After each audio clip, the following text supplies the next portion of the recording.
Hello, my name is Andres Cordova, and my teammate is Lee too. Hi.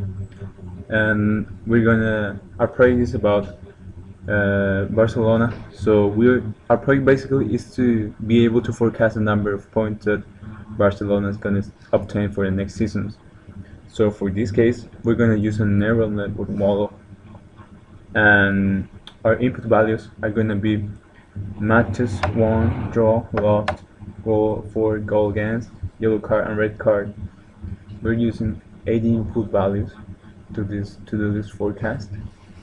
So basically, what you have to do is you have to copy the data into MATLAB.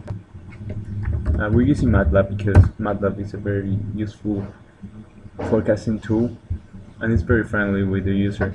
So I highly recommend to use MATLAB to do this type of forecast. So basically, the input values are what I told before, and we are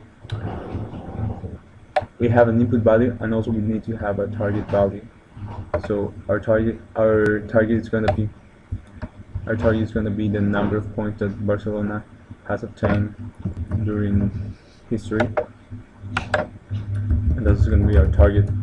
Or our output value is the same. It's just a name. And also, one thing very important are the number of sample for this forecast.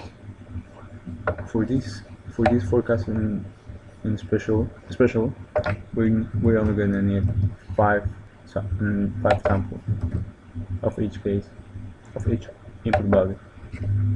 So after that, we're gonna use NM2, and that's gonna help us with the neural network model.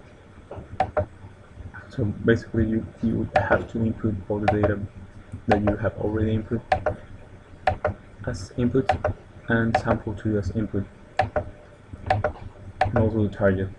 So with this, we're gonna be able to do a neural network model. And for the training function, you have to leave this as training GDX, and the number of layers is just one. Here's the important thing: the number of neurons are gonna be 12 for this case, and you have to try how many networks is better for your model. But for a model, the number 12 is really good. It's the one that gave us the best forecast. Okay, so we have to create a neural network model, and we have to train the data. So our input is going to be like the real values, the input values, and this is the number of iterations. I recommend to use 1000 because it's better. And on this part, you have to keep iterating as many times as you want.